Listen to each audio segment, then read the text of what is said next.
So welcome to Topco's Business Unusual podcast. And today I'm joined by Andrea Böhmert, who, that's the English version, not the German version.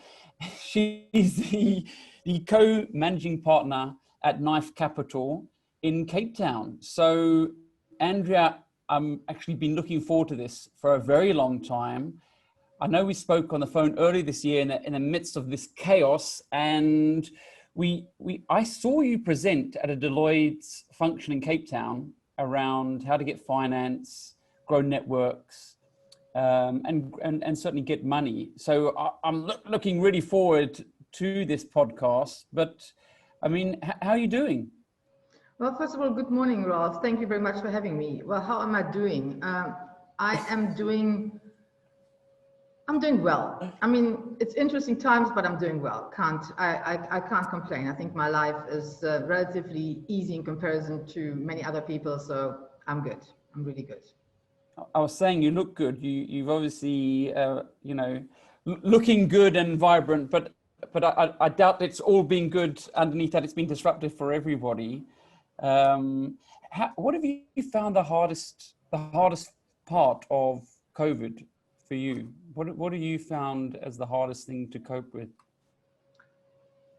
On a personal level, there's two things. So by nature, I'm a control freak. It's not something I'm very proud of, but that's who I am. I'm a control freak. Is it the German in you? Well, maybe it is. COVID has taken away the control. I'm out of control. I cannot control what our president tells us to do in terms of what we can and can't do. I cannot control the virus. I cannot control how long it's take. I cannot. So for someone who's a control freak, who can deal with as long as I'm in control, to not be in control is something very, very unusual, and it took getting used to and took letting go. So I personally struggled a bit with that. Second of all, I have definitely learned that I am a people person. So given that during COVID, a lot of very intense and tough discussions had to be had, for me to do this on the phone or via Zoom was difficult. So I really kind of at some stage got to the point where I just craved to go and have certain conversations face to face. I just wanted to go and meet with the people. So I think these are my two big learnings about myself, to be honest. That was my way of what has COVID taught me. So I get you about the control thing, and I almost feel a little bit like most successful people in some way have to have some measure of control, because it's the things they can control that they can improve, right? So, I mean, how have you handled that? How have you handled that having to let go of control? Has it been invigorating for you, or has it been like, okay, and then I've got to get other things? So for me, I've got to get control of my routine. That was a really big thing for me at the beginning. Yes, so I think I had to, on the one hand, just accept it. I had to kind of go and try to kind of go and make the best out of it, and try to control that I can't control it. So therefore, what can I do? How can I kind of go and deal with it? So I just had to accept that like I cannot go and really plan into the future and know when can I go and fly again. There's certain things I just cannot kind of go and figure out. So therefore, as part of that, I just had to kind of go and accept it and say, okay, fine, nothing I can do about this. What can I do something about, and focus on those things? So the things that left within your control. So, I mean, you guys at Knife Capital have got some really interesting investments that you've made. And for me, we were talking earlier, you were saying all the plans that you had sort of got ripped up, as with everybody. So, I mean, did that teach you a valuable lesson for the future in terms of planning anyway for future organizations? Did you learn anything from that? It is interesting. So for example, we are an investor in Cricket, which is a ticketing, events management ticketing platform. who was doing extremely well, growing like crazy. And within 2 weeks, their revenue went down to close to zero because events were stopped. Now, what have we learned about this? I mean, I think the learning cannot be that now in every business plan, there needs to be a COVID scenario. The world is going to go and come to an end. I mean, we actually joked and kind of said, well, if in our strategy session in February, somebody would have come up with a scenario that says there will not be any events, we would have laughed this off and kind of said, let's not waste our time. This is never, ever going to happen. So let's just move on to something that is more kind of real. So I don't think we can move forward now to go and say, let's plan for those extreme cases. But what it has shown me is that this whole thing about you have to be agile or you need to be able to adapt quickly. This is for me the big learning. So I think we all need to understand and embrace that sometimes things happen that are out of our control. And can you as an organization, can you as a management team, can you kind of go and deal with it? Can you kind of go and handle to make changes quickly? Or do you become paralyzed? Are you like, but sorry, this is the way that we planned it. Now if this is not happening, the world is coming to an end. No, we need to go and get on it. I must say, I'm so proud of the entrepreneurs, not just in our portfolio, but in general that I've seen. And how after that said 2 weeks of depression and whatever, they all to some extent came out and kind of said, okay, fine, let's stop feeling sorry for ourselves. Let's do something. And I think that is actually for me the big lesson. I think that is what maybe smaller companies are more capable of doing. And this is really what it shows me, but it is this ability that we need to have to be able to react quickly.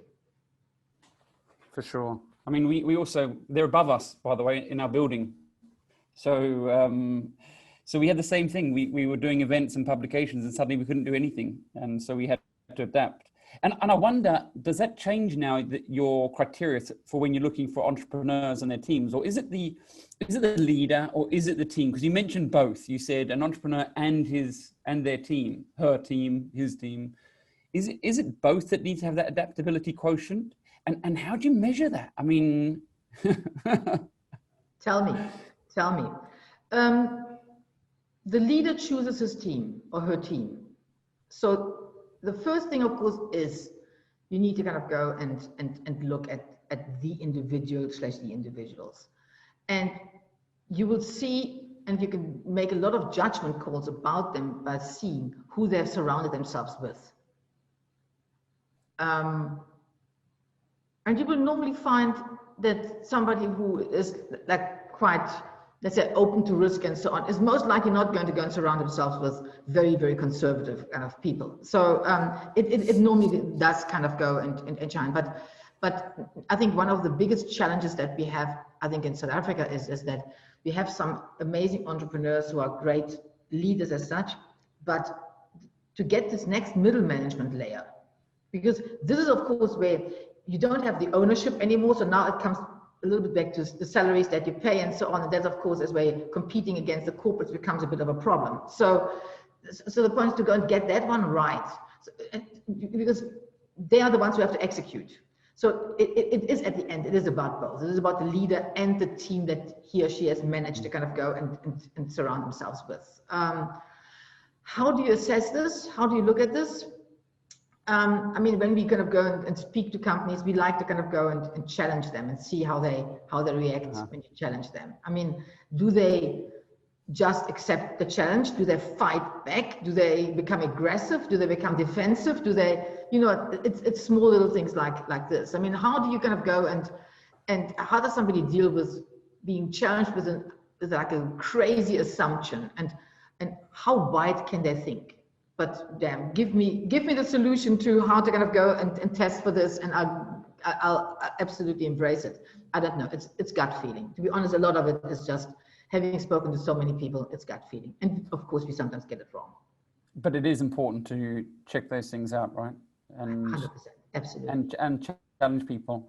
And I suppose, you know, that team part, I mean, what are you seeing organizations? Because there's lots of organizations that are now looking for the future. So the organizations that you've worked with and successfully worked with, how are you seeing they getting good people on board? You must be finding some sort of ways that people are attracting the right talent, because it is mainly a salary thing. I get the sense it's not. No, it's not. So it's a very interesting thing. I think also something that COVID has done now is you find those people who could not cope with the risk. So you find those who everything is about security. So they don't care actually about salary. They don't care they just want to have a secure job. So they couldn't cope with, am I going to go into what's going to happen? They really just don't.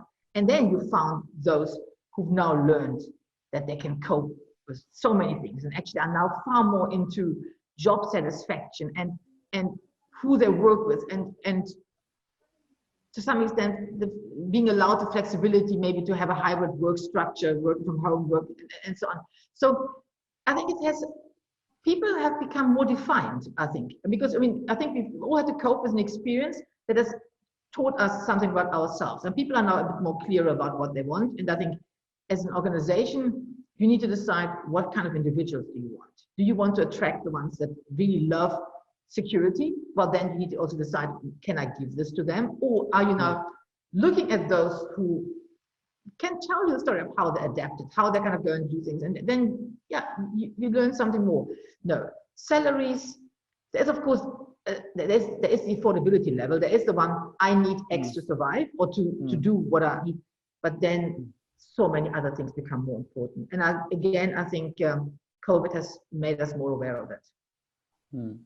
I mean, I know that your mandate is a growth organization. You're looking at helping organizations grow and with an emphasis on internationally. And I think that most South Africans, because of the way that Rand has sort of fluctuated in the political situation, we said we might go into this, but I mean, there's a definite, people are either leaving the country to seek employment anywhere else, or they have aspirations of taking their business somewhere else because of greater markets, certainty, those sorts of things. But then you have organizations, some of the big multinationals who've acquired businesses internationally, and a lot of them have also failed when they've gone international because they don't understand those markets. What advice do you have for entrepreneurs who maybe have been phoning you up and looking for financing, but maybe, have bootstrapped their business up until now and are looking for growth? What are the sort of the things that you advise them to do? I mean, I did a podcast with the guys from Get Smarter, and they spoke to me about, they met someone internationally who suggests they read Scaling Up, and they took on the Scaling Up methodology. Is it something like that? Do you believe that organizations need to embrace some sort of methodology? And is there something that one methodology you prefer when you're working with customers? So I think the first thing that as an entrepreneur you need to go and do is you need to be very, very honest with yourself and say, what kind of business do I want? Do I want a successful lifestyle business where I am still calling the shots, I earn a good salary, but if I want to go on 2 months leave, I can then do this. I don't have to go and report to anybody. Sounds nice. Exactly. I mean, I have one entrepreneur that I previously funded and subsequently exited. And he from now on says, I never ever want to take investors on anymore. I want to have a super successful lifestyle business. I don't want this stress of reporting to invest anymore. Not because of we were the bad ones, but I'm just saying. So, but he has made a very conscious choice to say, I know that I could grow faster and I could do certain things if I would take external money, but I choose not to. I choose not to kind of go and do this. I want to be master of my own destiny. Just that's, so it's a decision. Then there are others who kind of go and say, I want to grow. I want to go and go international. I want to dominate the world. I want to be a market leader. Again, understand why you want it. Do you want it because of money, because of power, because of you want to be famous? What is really, really driving you? And I think you need to kind of go and understand this and be very honest. Forget about what you tell potential investors, but first of all, for yourself, really understand what is it that you really, really want. Now, taking on external investors means you give up a certain amount of control. They have influence. They can veto things. They can kind of go and do things. And you need to kind of go and understand that it needs to be worth it. I mean, to kind of go and make this kind of change, you need to make sure that you are really aligned. Shareholders and shareholder alignment is absolutely key. If they want something else than what you want, it's going to be terrible. So you need to kind of go and then, so if you then decide you're going to go and you want to scale, you want to kind of go and do this. The school fees that you have to kind of go and pay, because you go outside of your comfort zone into something new, whether it's a new market segment, a new vertical, a new geography, dealing with new people, having to kind of go and manage remote teams. How comfortable are you with becoming uncomfortable? How can you kind of deal with it? Who do you surround yourself with that can actually help you, can guide you? How much of it are you going to go and listen? Because not every guidance is the right one. So for us, what is quite important is first of all, that people do their homework. We find that so many people go and they have seen that XYZ works. Company X has just gone into the US and they have employed 5 salespeople there. So because company X has done that, we are going to go and do this. But are they in the same segment? First of all, is it successful? I mean, come on, nobody talks about when it's not. So, I mean, just because they have done it doesn't mean that it's working. It's the first thing. Second of all, can you compare yourself really? Is it the same thing? And I think the one thing that often irritates me is that entrepreneurs don't take enough time to plan, to really think about it, do research, and make informed decision versus just making decisions.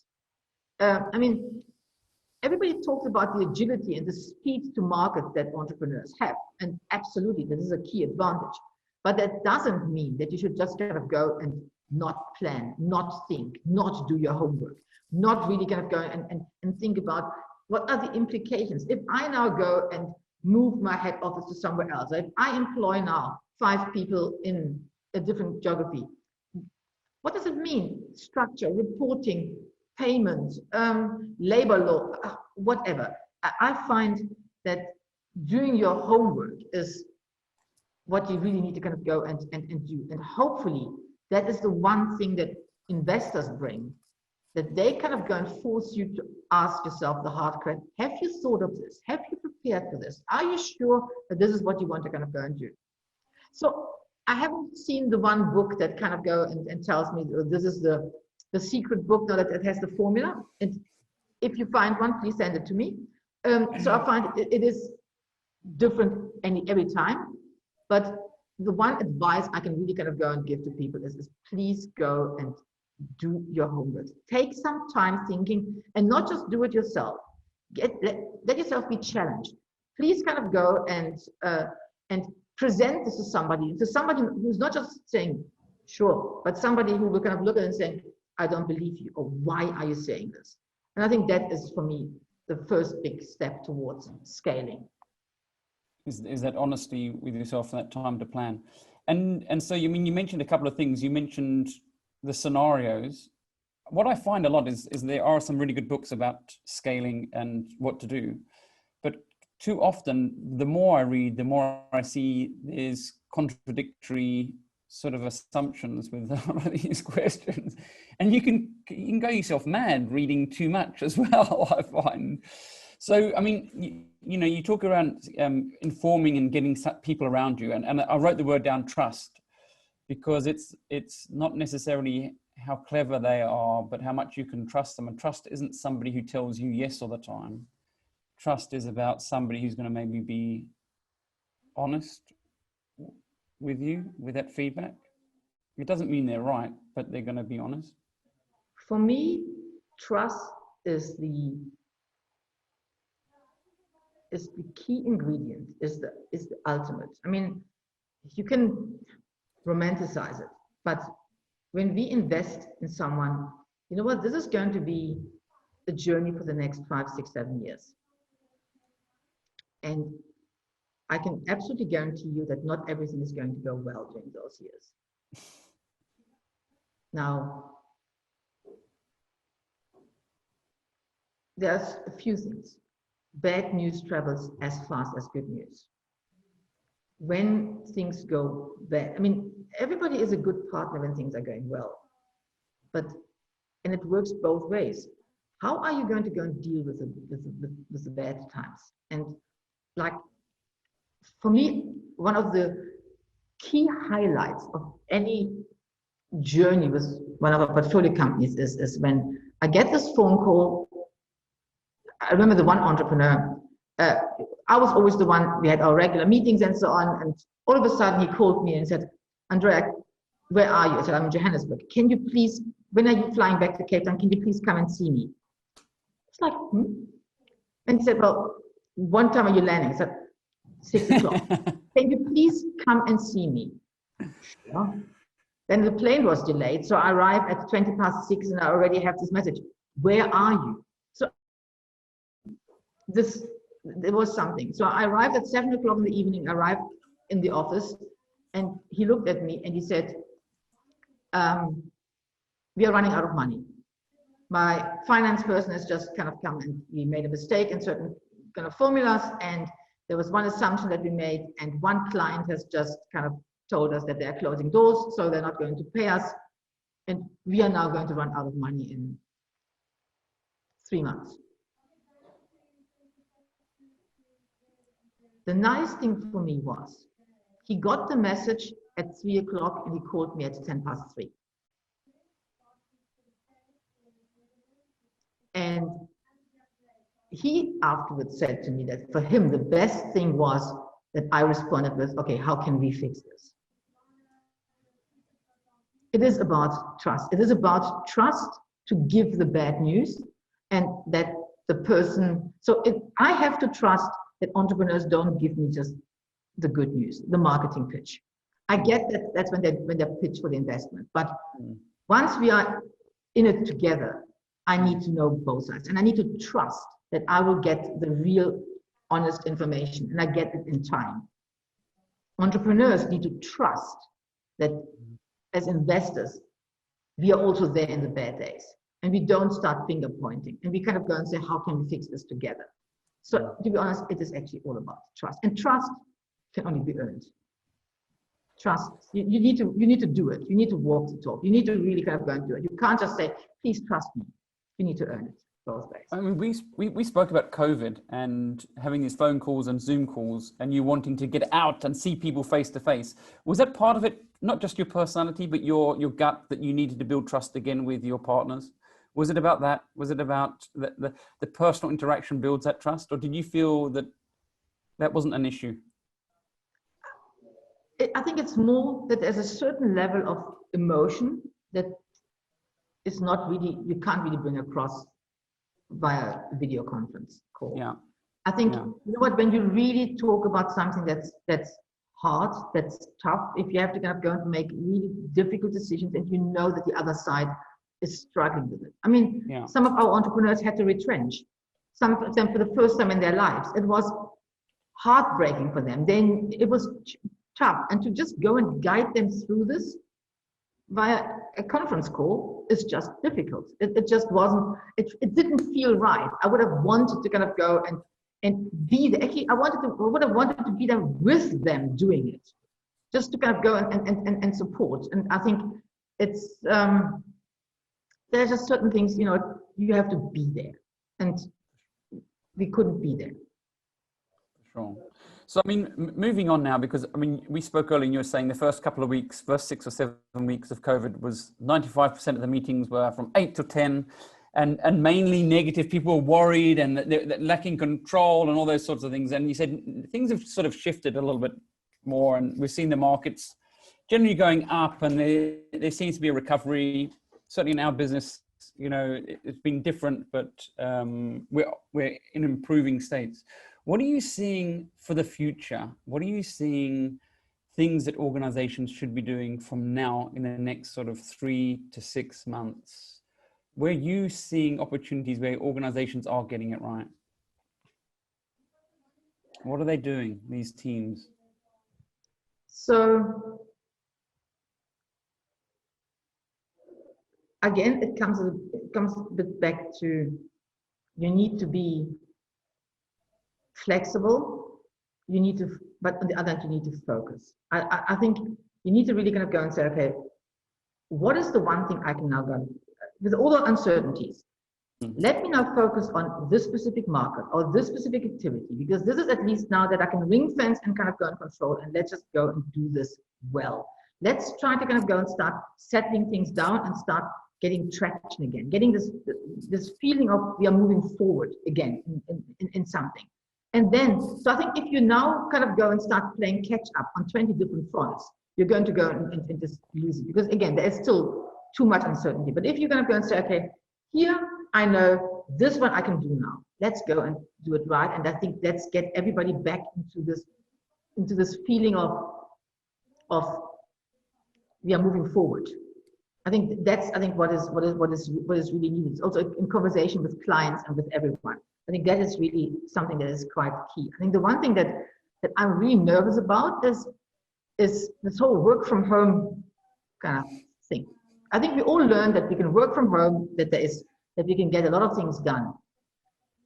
I see some companies now getting into this. Maybe that is the way to kind of go and do this moving forward. And I personally feel there's now companies who are saying, well, we can get rid of offices, it's going to save us cost. Mm-hmm. And in the short term, that's fine. But I think they will lose the heart of the organization, the pulse of the organization. Company culture, to do company culture remotely, unless you are a remote first company, you started the company, you've never ever had physical kind of premises. I think you really kind of go and lose the pulse of your business. Work becomes a job. And I've kind of felt it. I mean, normally you go to work and you enjoy the talk next to the coffee machine. You enjoy all those little interactions. When everything just becomes about your activity and then it becomes, well, this is my task, this is what I get paid for it. Well, then if somebody else gives you a different task or pays you more, you also move on, because all the glue disappears. And I think we will, the big learning at the moment is how to keep the glue and really kind of go and make sure that in this new world, we can kind of go and move on with a different kind of scenarios. And I'm not saying everything goes back to normal, because it won't. I mean, we've definitely learned a few things, but I would warn companies to kind of go and think that what it is now should be the thing for the next 2 or 3 years. I think we are at risk of losing a lot of what actually defines us, and that is the personal interaction. Yeah, I think you could be right there. I mean, one of the things is culture is so important, and it certainly showed itself for the last 2 or 3 years before COVID. And maybe one of the reasons that some organizations got through was because of their strong culture. And so building a company without that interaction or that culture of interaction, one wonders actually what the impact of that is going to be, because it's almost an unusual, and we haven't necessarily found the rules, what works and what doesn't work right now for that.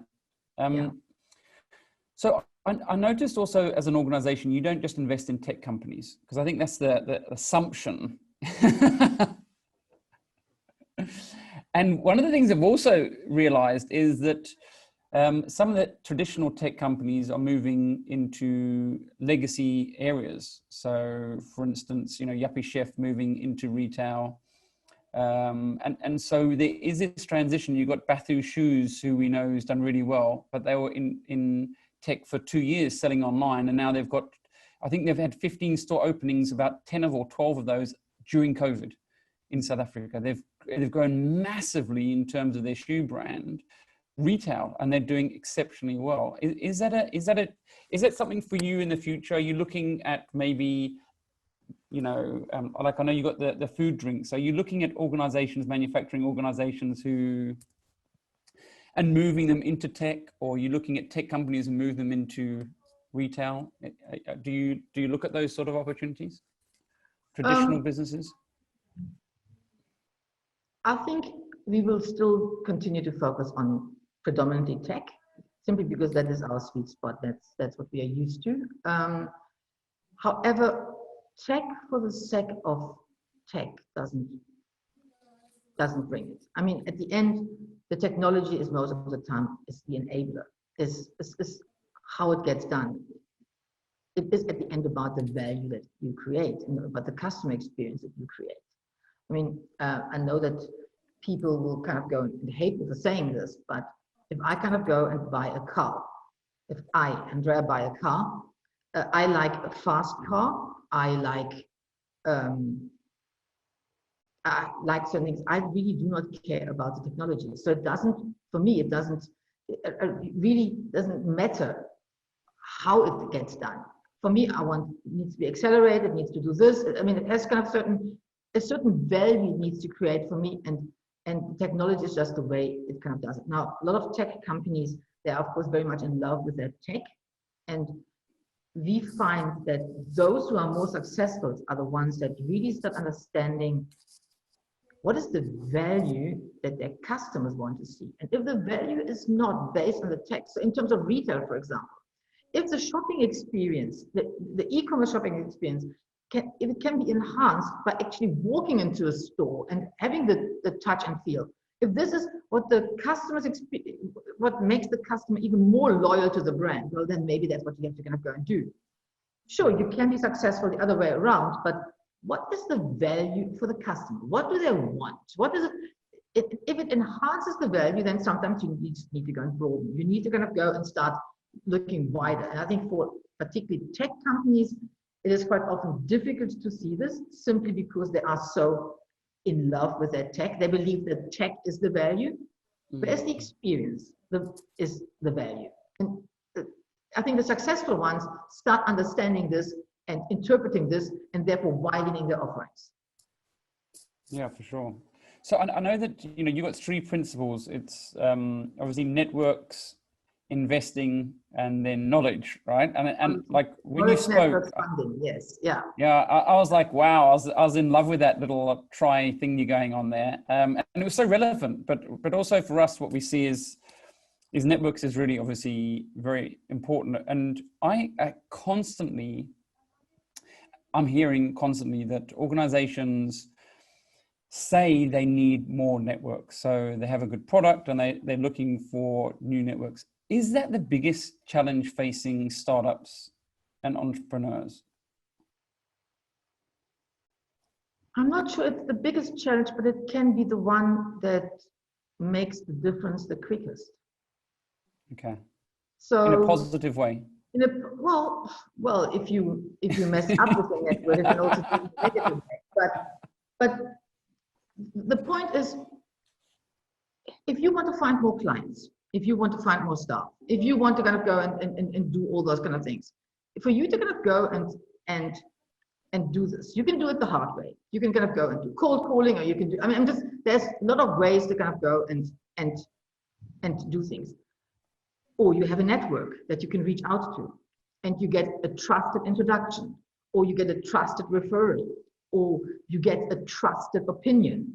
So the point is, a good solid network just simply makes things easier. That's just the way it is. It can fast track things. It reduces quite often a risk layer. And I think that is the biggest kind of advantage that kind of comes with it. Now, when it comes to network, I think it is quite important that if you're going to go and start building it, network is not a one-way street. So you can't just kind of go and say, well, here is the network and I am benefiting from the network. The network also needs to benefit from you. So it's give and take. You need to kind of go and say, well, how do I contribute? What do I have to kind of go and add to it? You need to keep it alive. You need to nourish it. You need to kind of go and understand that a strategic network can be so super important. I honestly believe, we get most of our deals through our network. The most value add that we create is through our network. But it really, and I spend a lot of my time in my network. And so a lot of times people ask me for a favor, ask me to kind of go and do certain things. And I'll do it because, not because I get an immediate benefit from it, but because that is just the way it works. I mean, you need to kind of go and really work it, and you have to be sincere about it and authentic. It also doesn't help to kind of go and say, I'm not trying to kind of go and create a network in whatever and just try to fake it. Networks is something, it is hard work. It absolutely pays if you have one, but you need to be genuine about it. Yeah, because I think one of the things that I see is a lot of, certainly tech companies, they have a client, they have some good technology, but there seems to be almost a fear of networking or getting out there and meeting and growing. They know what they need to do. There seems to be the inability to maybe pick up the phone enough. I don't know if you're seeing that, or that seems to be the area that they most need the help with, that sales and marketing side of things, because they've built something that works. Yes, access to market, selling, actually going out. I mean, again, a lot of tech companies have a little bit of build it and they will come. We've got this great technology now. Everybody needs to kind of go. I mean, why is the phone not ringing? Why are they not kind of, well, who knows that you've got it? How are you communicating this? I mean, are you kind of going and out there? And quite often, again, technology entrepreneurs are a bit more introverts. It's to kind of go, so that they need to surround themselves with extroverts to kind of go, who are happy to kind of go and start singing their praises, who can go out and kind of go and tell the story. That's actually what makes a great team. So yes, I mean, it's definitely the network that you can go and use for market access. That's absolutely key. And I think that is, of course, where in particularly kind of in South Africa, a lot of the problems come, because you simply have people who are extremely well networked, people who went to the right kind of school, who kind of went and are exposed immediately, much easier to a network that matters, and others who don't. You have to really go and build network. And again, if nobody has mentored you, if nobody has taught you about the value of networks, you just don't know about this. I mean, my children are always quite amazed when I kind of go and tell them how important a network is, and that they even already now at school, to some extent, are building their future network. And that you, for example, don't burn bridges. It is something that you really kind of go and shouldn't do. I mean, I'm not saying, I mean, if you don't want to talk to somebody anymore, well, but this burning of bridges is something that be very, very careful about this, because you just never know. And just be genuine, never be mean, do the right kind of things. I think it's something that you have to go and instill in somebody from a very, very young age, because you never know. For sure. Yeah. I think it's, for some people, it's built in them to network. For other people, it's a little bit harder. And obviously I think you're very passionate about networking for women as well. Women are generally really good at networking, but, there's not too many women the same extent in tech like you. So I know that you're a big proponent of women in tech and more networking. But yeah, I'm actually not really sure whether women are so good at networking outside of their network. So to kind of go into other networks. I think men quite often actually have a slightly different maybe confidence to kind of go and do this. I find women are good at networking within women networks, but it sometimes does become something where you need to kind of go and start get outside of your comfort zone and just go and stand your man and kind of go and do so. No, I mean, for me, it is very interesting. Coming as a foreigner into South Africa, I didn't have a network. I needed to kind of go and start building this. Right from the start, being in a very tech-heavy industry, from the start, there were a lot of... So I was the foreigner, I was the only woman, quite often I was the youngest. So I had to kind of go and get out of all those kind of things and somehow find my place and find my voice and find how to go and do this. And yes, I saw a lot of interesting things. Like, first of all, like, for example, I have to unfortunately say that other than my mother, I never had a woman helping me. It has always been men who helped me. because there were no other women who could kind of, particularly in my working environment, who could kind of go and mentor and help me. That's one of the things that I kind of said. So I want to be, I want other women to not have that problem. So I'm very happy to kind of go and help and do. But they also need to kind of go and understand that when you want to go and compare apples with apples, then you need to kind of go and also be prepared to kind of go and do the same things. You need to kind of go and play the game the same kind of rules. I mean, there's a lot of things around being, of course, a career woman, but also, of course, being a mother and so on. I needed to kind of go and understand how to kind of go and combine all of this and do it the same way as everybody else. So it's really trying to kind of go and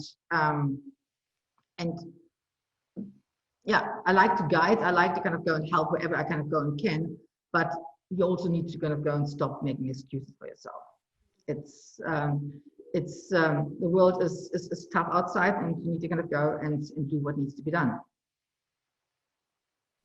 I noticed that even in your pitch decks and some of the things you've done before, that you're, as an organization, and I get it from this conversation as well, you're very clear on what to do and then what not to do. It seems like everything that you position, it's like, so if you're going to network or drive networks, what are you going to do to add value yourself? So it's not just about what you can take.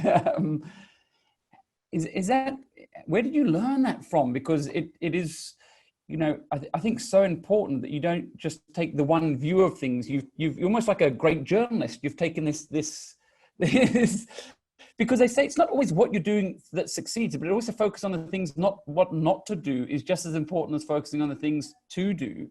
And you seem to have made that a habit. Well, the 10,000 hour rule applies. I mean, and the gray hair doesn't come from nothing. So sure, if there's one thing I have learned is to trust my gut feeling. I've learned that to be successful, both parties have to win. I'm not successful because I win. And you know what? Short-term greed is the worst of it all. You need to be long-term greedy, meaning you need to kind of go and say, well, yes, I will get my benefit out of it, but that will come at some stage, and not now, and not immediate. And I need to kind of go and help and contribute now to really kind of go and do this. And it has to be a give and take. It cannot just be. I find it very interesting, for example, to go and see people who work for a great company, have a big name behind them, and start thinking because they have this name behind them, they get every meeting, and then they leave the organization and they see nobody wants to talk to them, and have to kind of realize it wasn't because of me, it was because of the title they had behind my name. And you know what? People do business with people. And can we fake it? Sure, we can fake it up to a certain point. Is it worth faking it? Once in a while, yes, but in the long run, you're gonna have to change. We are who we are. I want to do business with people that I at least respect, that I like, and I want them to respect me. The liking, I mean, you don't have to be everybody's best buddy, but I mean, it comes back to trust, to respect. And you know what? It needs to be genuine. And I'm also very genuine by now, who I don't like and who I don't trust.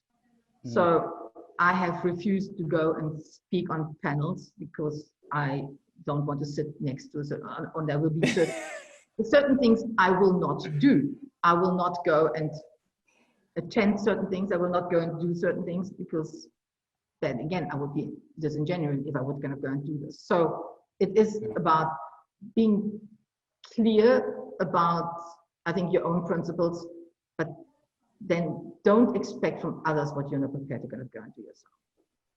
For sure. I mean, I know that one of your big mandates is also to look at how do you grow tech and Africa, and so there's that on the one side, there's like unearthing opportunities in Africa.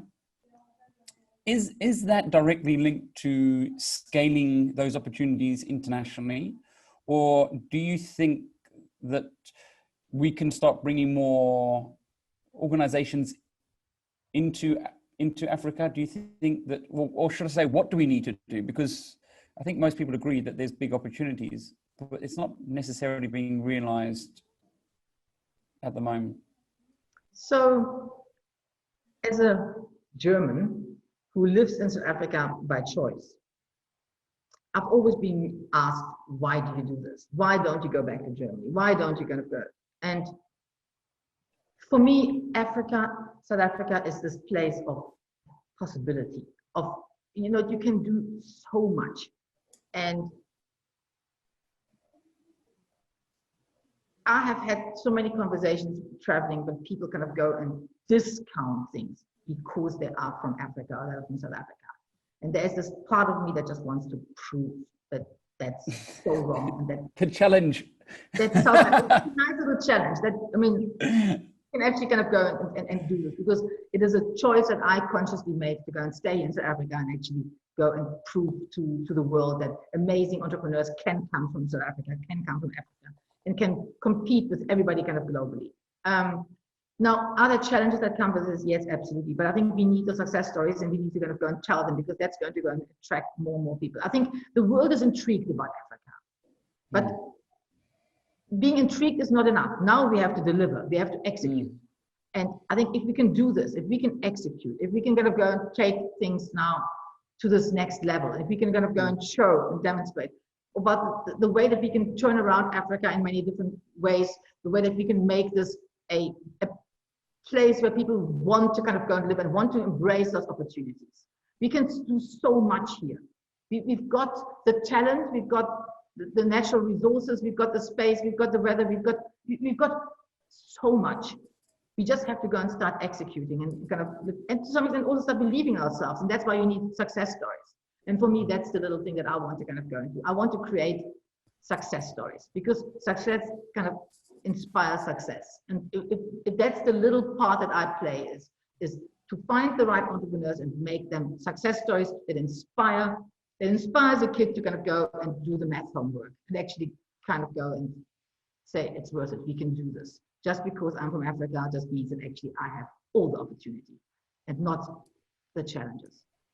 So, I mean, we do see it, right? We see it with people who actually leave, maybe not their businesses, but individuals, leaders, when we see them going overseas and they do really well, but we're not seeing enough South African companies scaling overseas. Why is that, do you think?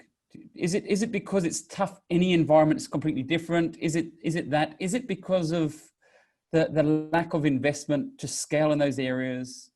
Is it because those networks are already functioning and they're trying to stop our success internationally? Like the old boys club. What do you think needs to happen for us to improve the success rate? It's a combination of all of the above. I mean, I remember the first time I went to Silicon Valley and I attended a pitching kind of session. And there were 10 companies, and out of the 10 companies, 9 didn't mention a market outside of California. And I kind of started laughing. And when they asked me about my opinion, I said, well, if they would have been in South Africa and they would have told me they're not thinking about a market outside of the Western Cape, I would have thrown them out of the room, kind of saying, you must be actually crazy. So I think the point is that if we really want to kind of go and scale, the South African market is most likely too small, and we have to go, whether we scale into the rest of Africa, whether we scale into wherever. So for our entrepreneurs to be successful, they need to get out of their comfort zone. And it becomes an interesting thing, because once you are successful in South Africa, you have a business that can allow you a great lifestyle. And come on, Cape Town is fantastic. South Africa, I mean, you know what, do you really want to kind of go and do the hard thing? So that's, first of all, it's a big decision to kind of go and do that. And second of all, if you want to, you need to get into foreign markets. You need money for this. And for this, you need hard currency. You need like dollars. You need real amounts. Now, if you think about the average size fund in South Africa cannot go and give you this. So you need to actually go and start raising real proper $5 million, $10 million. And they are not $20 million, $30 million, because your counterparts internationally have done this. Now, again, this is difficult from South Africa. And we have now a few that actually are managing to do this. And you can see those companies, they are international. They are now starting to kind of go and build them up. But they needed to go and find a lot of the money overseas, which is not easy. Where if you are overseas, it just, I think for a South African company to go and do it is so much harder. But those who are able to do it, they just have this fighting spirit. You know, because they had to fight for it, they value it more. And they have the right kind of attitude to kind of go and do this. And that's why I think South African companies and South African entrepreneurs are also so highly respected all over the world, because it wasn't easy. And if you can achieve it, if you can do it, well, then you know what, then you have the right ingredients to be a super successful entrepreneur. And I mean, I know that you get a lot of requests for funding and finance, and you're very particular about who you partner with. And we know that this is not a 100% success rate always, but also some of the people that you didn't invest in. Is there anyone that sort of surprised you that you didn't invest in but came through? Sure, there's always the one who got away. Absolutely, there are.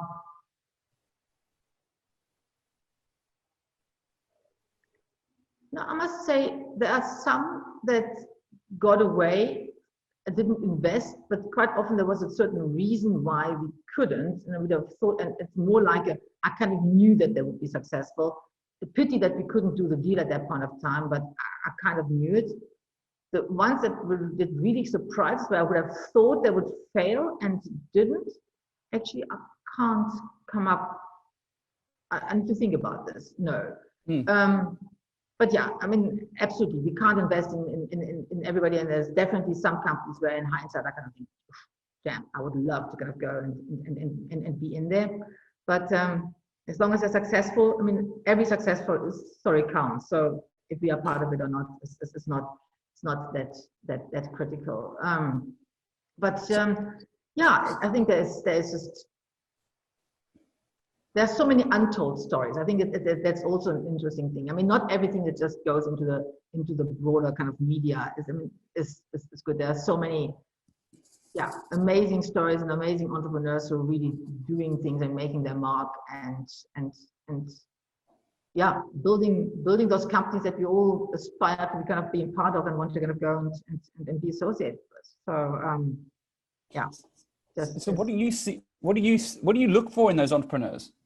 So the ones that you do invest in, the ones that you could have, but that lights you up, the ones that you would maybe jump ship and join. What is it about? Is it the way they tell a story? Is it the way they inspire people within them? It can't just be that. It's something different for each one of them, but of course they need to have a passion. So they need to have a certain subject matter expertise. They need to have a passion for what they're doing. They need to be coachable. And they just need, so I remember, so once upon a time there was a company, they were a Cape Town company, they were ahead of their market. They were in something, they were like, everybody could see when they did the pitch, everybody's like, this is the next big thing. You can absolutely see this. But the entrepreneur was absolutely not coachable. And the moment you would question one of the things, he would become aggressive. And it's quite interesting.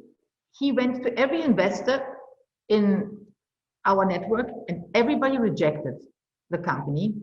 And everybody said, I would love to be able to invest in this company. They just have to go and take the entrepreneur out and put somebody else in, because they are so onto something, but I will never, ever be able to work with this entrepreneur. And the company never raised funding and the company doesn't exist anymore. And it's really one of those where I like to say, they were so 100% onto something that could have been fantastic and big. And it just, so there's a side of, I will not go and deal with that entrepreneur.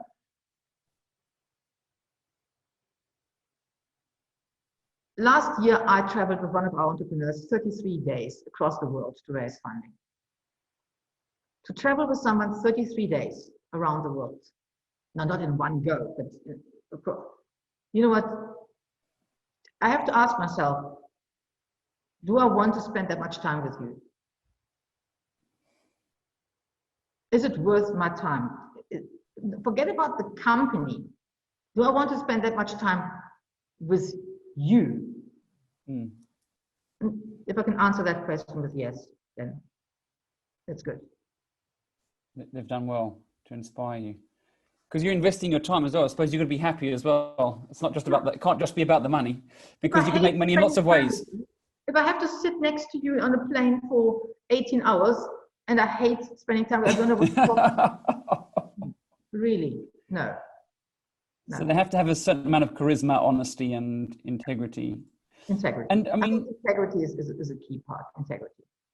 And do you see Cape Town still driving growth for startups and tech in Africa? Do you still see it as the main place because of all the things you mentioned earlier? Or are you seeing other places sort of coming through and disrupting that status quo?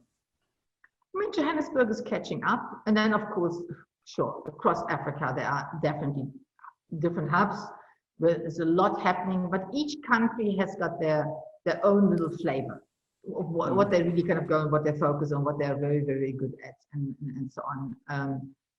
So I don't think that there is the one hub in Africa. I mean, Cape Town is not the one hub, definitely not. Cape Town is the one for a certain kind of company, and there's others who are more the Johannesburg. I think to some extent where you are defines you a little bit. So no, I wish I could say that Cape Town was the only one.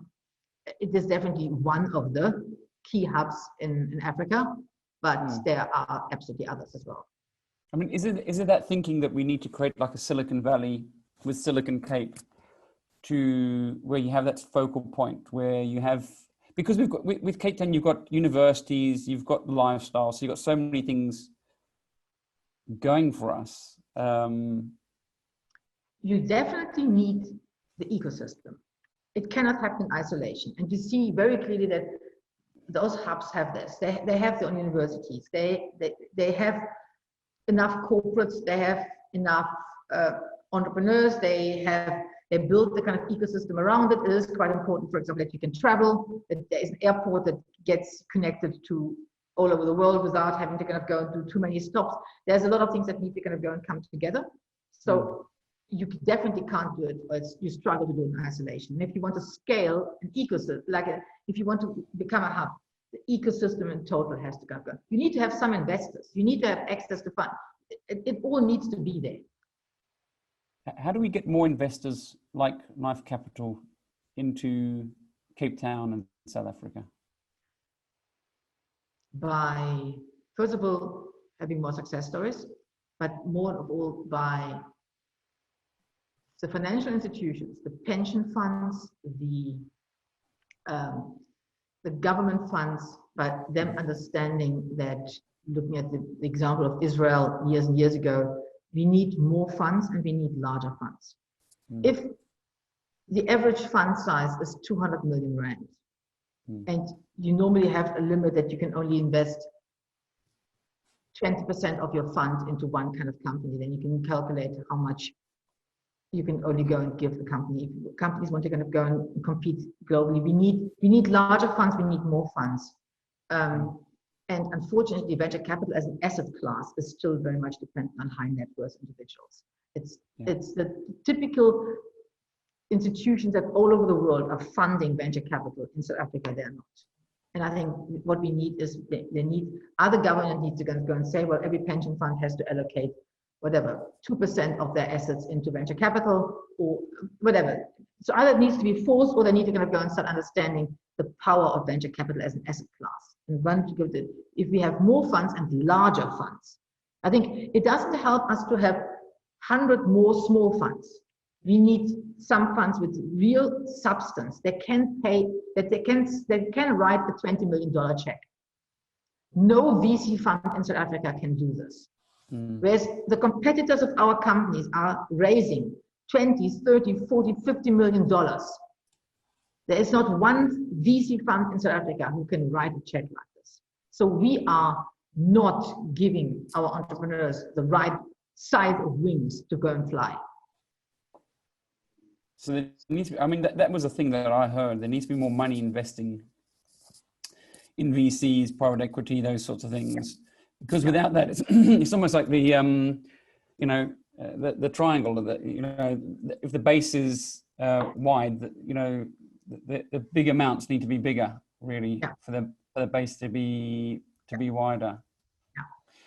It was great speaking to you. I'm sorry I was a bit late. It was amazing to speak to you, and I certainly got a lot from this, and I hope everybody else did as well. So thank you so much for your time, and we hope to see you. I don't know if they invited you to speak at Africa Tech Week, the team. I think it's the 27th of November. Yeah. But I'm looking forward to that. Thank you. Pleasure. Thanks so much. Thank you so much. Bye. Cheers. Bye-bye. Bye.